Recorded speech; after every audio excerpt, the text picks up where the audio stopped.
Laura started unpacking her suitcase and wondered how soon her husband Shawn would arrive. He had surprised her with a Bahamas cruise as a way to rekindle their marriage. Talk about a surprise. He only told her the night before. All she had to do was pack. Shawn had cleared the vacation time with her work and informed both sets of parents. The only thing she didn't get to do in advance was call James, her lover. Laura was glad the hiding and lying would soon be over. Her affair with James had run its course. With the likelihood she and Shawn would be starting a family soon, it was time. She was, however, glad that she had been able to get in one affair before she had a baby. It was always meant to be a one-time, first and last fling to confirm her desirability to other men. As she thought about it, she was puzzled why she had given in and had agreed to meet with James in the first place. He was handsome and charming, and the sex was exciting at first, but there was no love. At one time she had assumed there had to be an element of love to justify the need to have a lover. Now she was forced to admit it was just lust. The sex was good, but was certainly not worth risking her marriage to Shawn.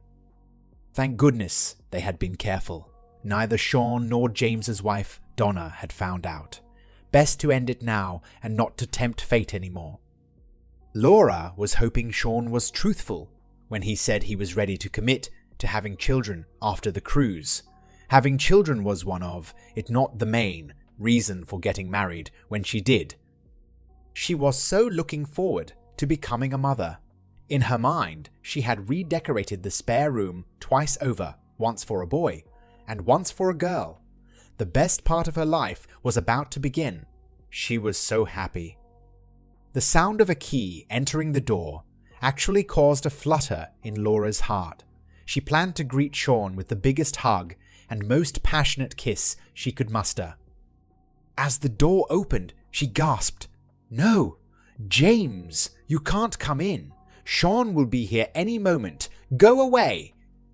James yelled, "Laura, what are you doing here? Donna's supposed to be here soon. This is our cabin." Neither seemed to know what to do except tell the other to get out. After a few agonizing seconds, James hit himself in the head and said, "Oh shit, now I understand. This is supposed to be our cabin, yours and mine." "What are you talking about?" "Don't you see? They know. For some reason your husband and my wife have decided to give us a lover's cruise, probably as a goodbye present to our marriages." "No, that can't be. It doesn't make any sense. Shawn told me that he had arranged this cruise and said he'd have to meet me late because of a last-minute business detail. He told me this cruise was a way of strengthening our marriage and getting ready to have children." Donna told me the same thing, almost verbatim. Something about the way she told me sounded a little off. Now I know why. "Are you sure? What if they show up?" she asked. "Let me see your ticket." After examining the slip of paper, James explained. "Look, we are booked in the same cabin. You can wait to unpack if you want to see if Shawn is coming, but I think we're busted." "I'm calling Shawn. This must be some crazy mistake. She dialed and got nothing." "Darn it. The phone company must still be doing their update. That's why I didn't call you last night." "Who told you that the phones weren't working?" he asked. "Shawn," she replied.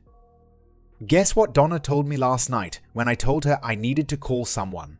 The phones probably don't work because they cut us off the phone plan. They knew we would try and call the other." "No, this can't be happening. I was going to stop our affair after the cruise. I want my husband and my marriage. I want to have children. Shawn's children. Quick, let's get off the boat," she spoke. "It's too late. The ship has left the dock already. We have a couple of days before our first port," James replied. "I'll get off there and go home. I'll beg him not to do anything foolish," Laura said. "How will you get home?" James asked. "I'll get a flight back," Laura replied. "How will you pay for it?" James asked. "With a credit card, of course," Laura replied. "So you're assuming our credit cards are still valid?" James asked. I hadn't thought of that. Surely he wouldn't be that mean, Laura replied. You can go to the purser and see if you can charge anything on your card. I'll go with you and check mine too, James said. Their trip to the purser confirmed James' prediction. Their credit cards were declined. They went online and found out that half of their joint accounts had been cut in half. Atma cards could have provided access to the joint accounts if they hadn't been cancelled. The purser let them both make a phone call to their spouses, but they both got a number no longer in service message. So, Laura, how much cash do you have? About $300. You, Laura replied. About $250. Doesn't look like we will take any of the side trips. I think we're stuck until the end of the cruise. I assume you have the return flight ticket, James asked. Yes. What am I going to do? This will be the worst week of my life. How could I have been so foolish? Laura replied. Well, we might as well enjoy the cruise. No telling what will be waiting for us, James said. All I want to do is cry and figure out how I can get my husband back, Laura replied. Fine. I'll unpack and go see what I can do for free. You don't think we're going to share a room, do you? Laura, we've been having sex for several months when we thought our spouses didn't know. What's the big deal about sharing a room when they do know? Well, maybe Shawn will be more forgiving if I tell him we didn't share a cabin on the cruise, James replied. You are truly delusional. Good luck with that story, Laura replied. Laura and James shared the cabin and the bed for the cruise. Laura agreed to snuggle for the nights. James stayed in the cabin, but no sex. He found another woman who invited him to her cabin a couple of nights. Laura did little more than eat, sleep, cry, and prepare her speech when she saw Shawn. She expressed optimism at Shawn's forgiveness to James, who rolled his eyes rather than challenge her naivete. Their luggage was taken to the bus to the airport. They sat next to each other on the flight home. At the baggage claim in their hometown, James saw a man holding a sign with his and Laura's name on it. The man said he had been hired to take them home. As soon as James and Laura got in the car, the driver gave them each a manila envelope. You've been served. I thought you were a driver, they asked. That too. I was paid to drive you and serve you. You are supposed to read the letter from your spouses. I will be taking both of you to 1350, 3 Westwood Avenue, the driver replied. James said, That's my home. What about the lady? I was told to take both of you there. The answer might be in the letter, the driver replied. Each envelope had the same letter with separate petitions for divorce.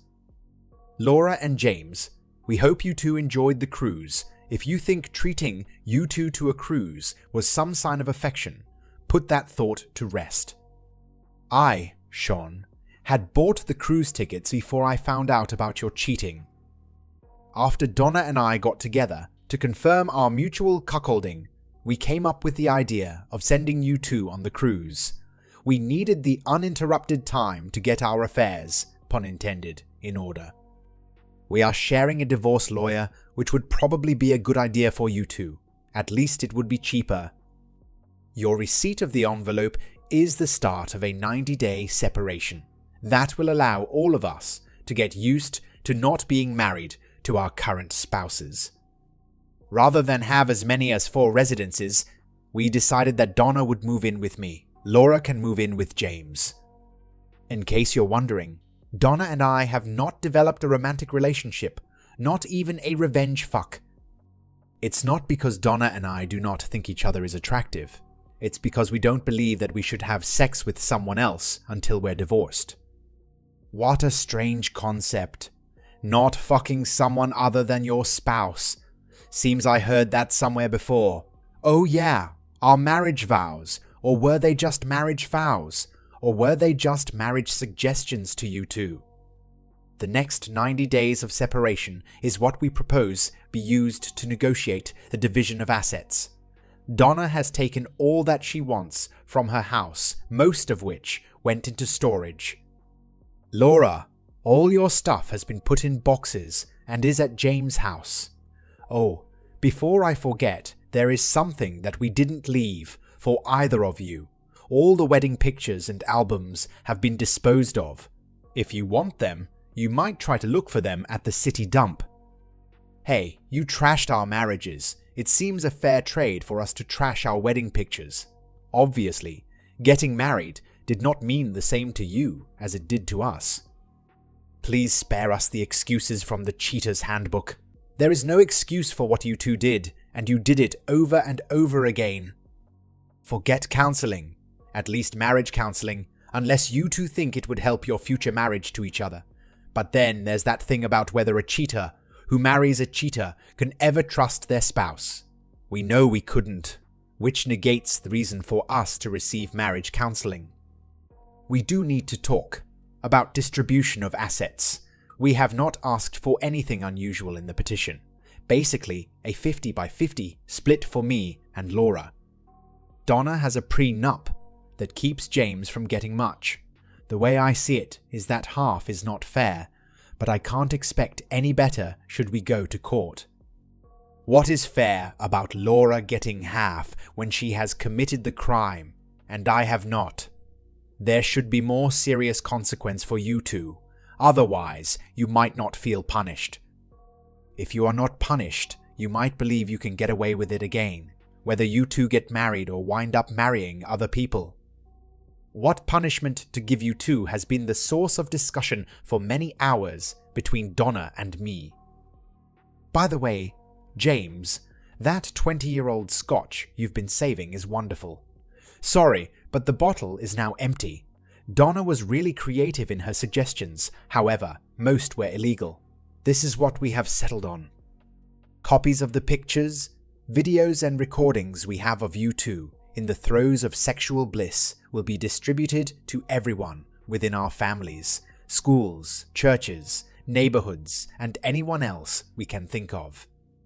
I hope that got your attention. What we really want to do is increase your desire to settle the conditions of divorce as quickly as possible.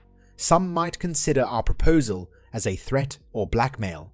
We consider it an incentive. We also debated whether or not to sue the company you two work for. They have a no fraternization policy, but we don't have proof of your trysts occurring at the office or during work time. Too bad, we could have used the money. Guess you got lucky in one regard. Communication. All future communication should be handled through our attorneys. We both have new phone numbers, only our attorneys know. Our attorney's contact information is listed below. We suggest we have a meeting or two where we try to iron out any differences. There are things like insurances, properties, loans, mortgages, alimony, etc. That might be deals we trade things for rather than split in half. These session S will only be for asset settlement. We will not entertain excuses, apologies, explanations, or pleas for forgiveness or counseling. Donna and Shawn. Laura was crying. The loss of her husband and the loss of having his children were both clawing the insides of her heart. James tried to be consoling. His depression didn't hit until he saw his house. Boxes and boxes of Laura's stuff filled his living room. All photos of Donna, as well as most of her things, were missing. It was like the first time it really hit him that this was real. His wife was gone, and he was stuck with a woman he only cared for when they were in bed. Laura got together her basic items and clothes she needed for a couple of days. "Where is the guest bedroom?" she asked. "Guest bedroom? Honey, if you're staying here, we're sharing a bed, and I don't mean just for sleeping. I'm going to get ripped to shreds in the divorce. Donna's father made me sign a prenup. If I get caught cheating, I get nothing. It's your fault I got caught. You owe me a lot more sex than what you've given so far," James said. "Why do you think it was my fault they found out? It just as easily could have been you. We both thought we were careful.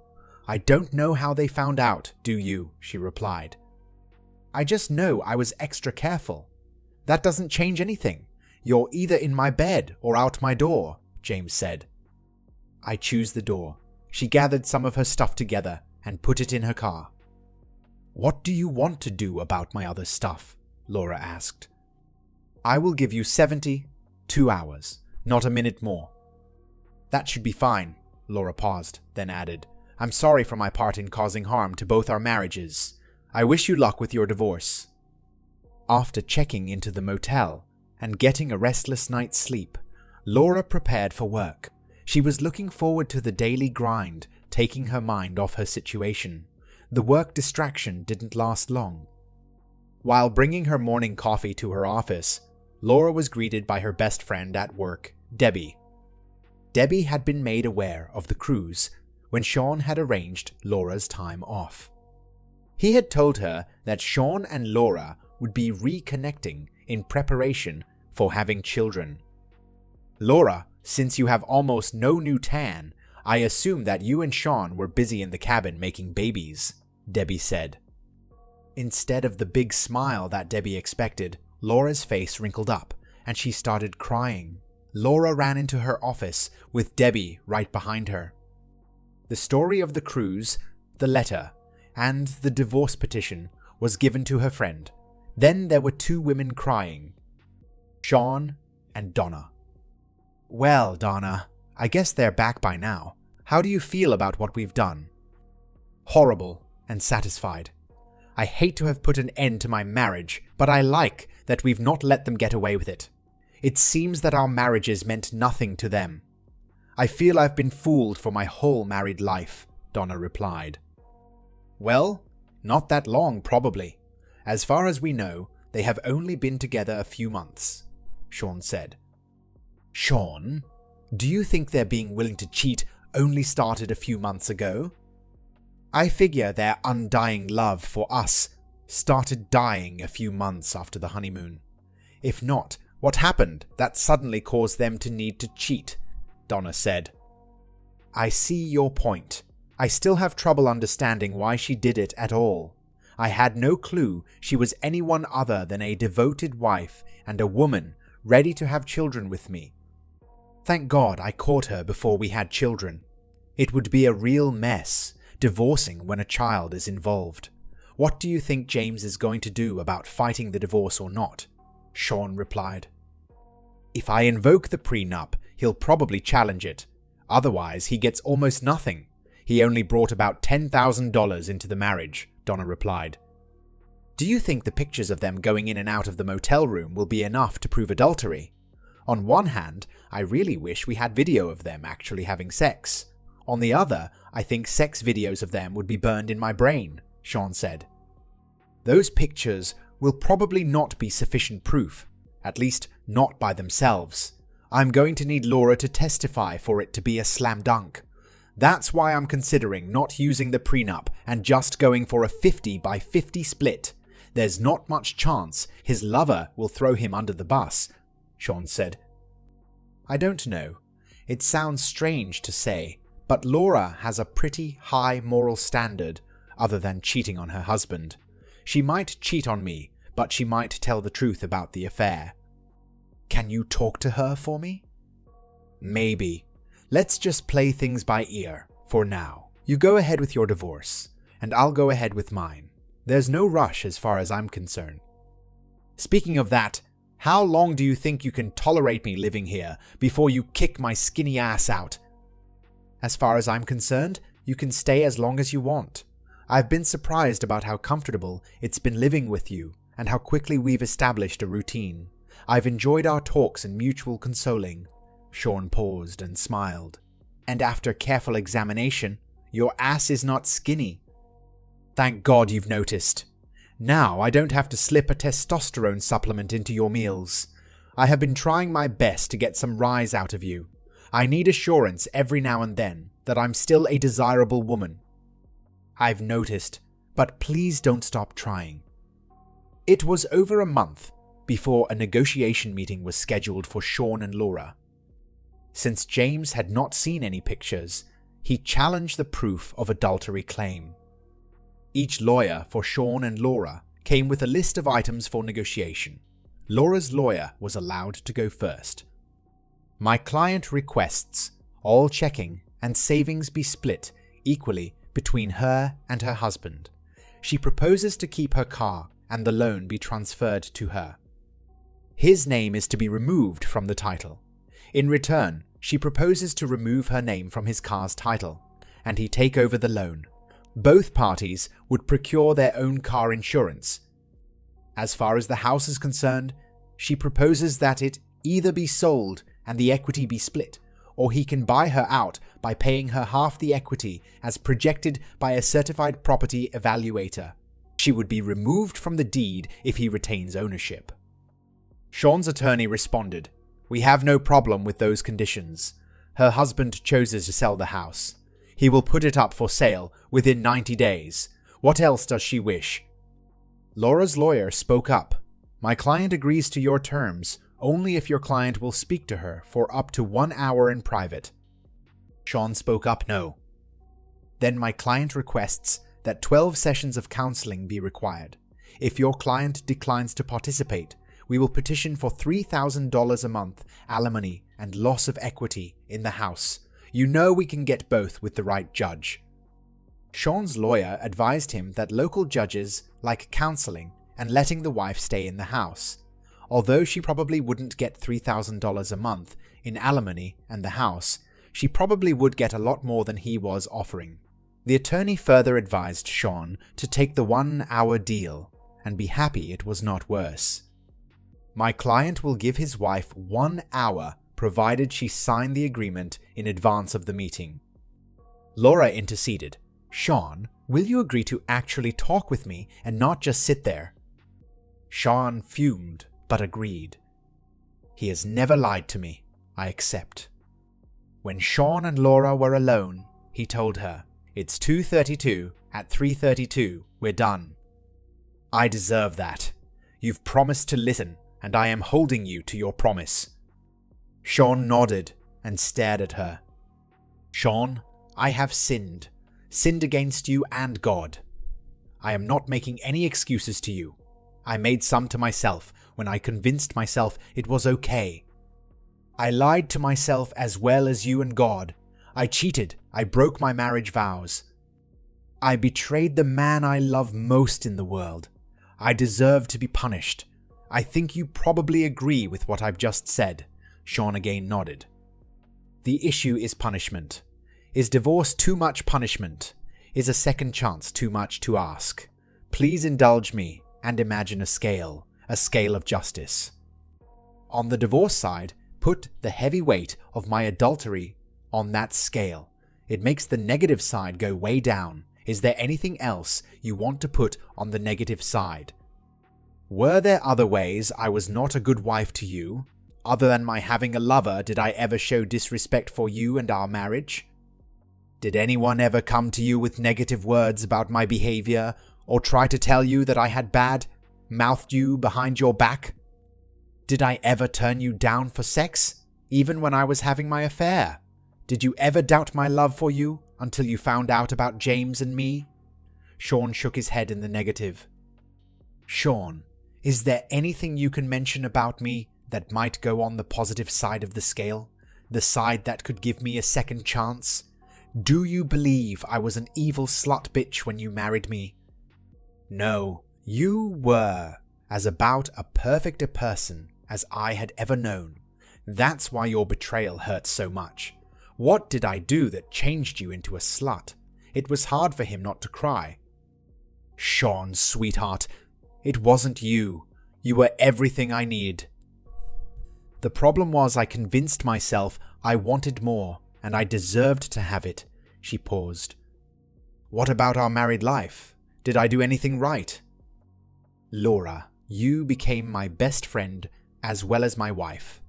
I wanted to hear about your day when I came home. You seemed to want to hear about mine. I felt guilty that I was spending too much of our budget on things for me, while you barely asked for any money. I loved talking to you about politics, even though you're wrong most of the time." He caused both of them to grin. I enjoyed our talks about children and our future. I never, ever mistrusted you when I was away on business trips. We loved each other too much, or so I thought. I know you said it was all your fault, but I can't help wondering if I took you for granted or did something else that caused you to turn to James. Now he was crying. Look at the scale now, Shawn. Is it anywhere close to balancing? Do you have an ounce of love for me left to put on the second chance side? I know it's hard to believe any promises I make after having broken our marriage vows, but I promise on the lives of our unborn children that I will never betray you again. Please give me a second chance. Shawn thought about his choice until it hurt his head. Laura, it's going to take a while for me to get the mental image I have of you and James fucking in a motel room out of my head. I will agree to have my lawyer hold the divorce papers we just signed under one condition. Agree to testify against James in Donna's divorce. What would I be testifying about? Laura asked. James has challenged the pictures of you and him coming out of the motel room as proof you and he were having sex. Legally, he's probably right. You would testify that you and he were having sex. So you were lying when you said you had videos of us having sex. Oh well, there's nothing we can do about that now.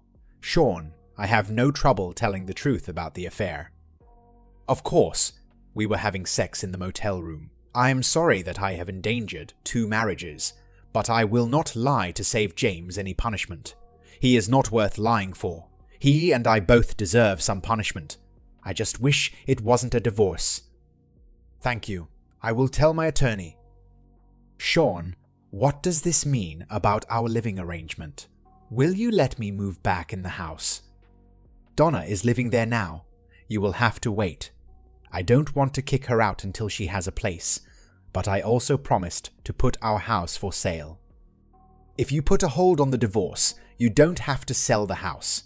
I will be willing to wait until Donna moves out as long as you and I get to spend time together. We probably should date again. We are 2 changed people. We need to rediscover ourselves and our relationship. God willing, we will fall back and love and get ready to fill our house with children. I'm not so sure about filling the house, but I would like a few. Your idea is agreeable to me. I will tell Donna, James said. Donna was not as pleased with the news like Shawn expected, but she did force a smile and said, "Thank you." When James heard that Laura was willing to testify that he and she had sex at the motel, he capitulated. He was surprised that Donna was willing to pay off his car loan and credit card to compensate him for his forfeiture of his half of the equity in their house. With the current housing market, the sale of their house would have barely covered the loan and the seller's fee. No alimony was part of the prenup. Shawn was perplexed. Donna had been so lenient and asked her about that. I wanted to burn the bastard really badly. His betrayal hurt me more than anything ever had. Then I looked at you. You were badly hurt, yet you were able to not be vindictive towards Laura. The scale of justice's thing caused me to reconsider. My and James' marriage did have mostly positive aspects before their affair. Daddy thinks I was crazy, but I feel a lot better about the divorce than I would have if I had extracted a harsher revenge. Thank you, Shawn, for so much. She hugged him and kissed him with passion. Shawn was surprised. The kiss warmed him and challenged his concept that Donna was not a woman he should be interested in sexually or romantically. Donna, that was the, I'm sorry, Shawn, but I care for you so much. It has killed me at times that I have not been able to show you how much I care. I hope you can forgive me. Forgive you? I wanted to tear your clothes off and have sex with you. That's the most turned on I've been since the whole mess started. Damn girl, you sure can kiss. So, you want another taste? More than almost anything. The problem is that I am trying to see if I can give Laura a second chance. How can I do that if we have an affair? First of all, if we get together, it is not an affair. Both of us are legally excused from our marriage vows right now. Secondly, who says that you giving me a first chance can't be considered at the same time as you are considering giving Laura a second chance? Shawn's logic and libido were in competition for the control of his body parts. I need some time to think. I'm going to bed, alone, and see if I can sleep. Shawn headed to bed. The choice of options did not become any clearer nor sleep any easier. Donna knocked on his open door. She was wearing a nightie that became translucent with the hall light behind her. "Shawn, can I sleep next to you tonight? I'm having trouble falling asleep. I promise to be good, please." Although he knew it was a bad idea, he gave in. "Okay, if you promise." She slid into bed beside him and wrapped an arm across his chest and a leg across his leg. Donna kissed him on the cheek. "Thanks." It took a while for Shawn to fall asleep. It was a fitful sleep with many dreams. He was on a nude beach with Laura. They were drinking umbrella drinks on a mat under a palm tree. Laura looked at him with lust in her eyes. She started kissing his nipples and gradually moved down to his genitals. Soon she was bobbing up and down and begging for him to let her swallow his seed. Suddenly, Shawn awoke and saw Donna performing fellatio on his tool. This was the best blowjob he had ever had. He half-heartedly asked her to stop. She disobeyed and was rewarded with a huge load. "I thought you were going to be good." "You're telling me that wasn't good? I guess I'll have to practice on you some more then." She took his deflating penis and put it in her mouth again. He pulled away from her and got up. "That's not fair to Laura." "Haven't you heard? All's fair in love and war." "I guess I should thank you. That was the best I ever had." Kind of makes you wonder what else is possible, doesn't it? Seriously, Shawn, we're going to be living together for a while longer at least. Don't you want to see if we're sexually compatible? God, you have no idea how much I would like that. You have shown me enough of your body that I stay erect most of the night. The thing bothering me, besides the feeling we should wait until we're divorced, is that you're living with me because of your husband cheating on you. What happens if we find out we're not sexually compatible? Will that make it difficult for you to stay here? I don't want you to have to move before you're ready. Damn, you're sexy when you put my feelings above your carnal lust. A big smile came on her face. Hell, Donna, what am I going to do with you? Doggy? Reverse cowboy? Missionary? James resigned and moved away. He was sent his copy of the divorce decree. There was no further contact with him. Shawn had an active social schedule. He enjoyed dating Laura and began to remember what had attracted him to her in the first place. She did not push him, but made it clear she was ready to earn his trust back any way she could. Donna was not making any plans to move out, even though James had left the home he had shared with her. Shawn told Donna they needed to talk. Donna, I am unusually blessed. I have a beautiful, intelligent, caring woman living with me who has given me the best sex life I have ever had. I have also become reacquainted with the woman who has been the love of my life for years. She hurt me, and I have trouble trusting her. I have revived enough feelings for her to wonder if I am not giving you an unfair advantage with you living here and us having sex. You have a house available to you. Why haven't you moved back home? I haven't moved back home because, as far as I'm concerned, this is home. I want to be with you.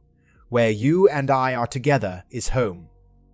If you think I have an unfair advantage by living here, good for me. I'm fighting for the man I love. I don't understand why you would want a woman who has betrayed you when you have a woman who has never and will never cheat on you. I don't want to degrade your sense of fairness.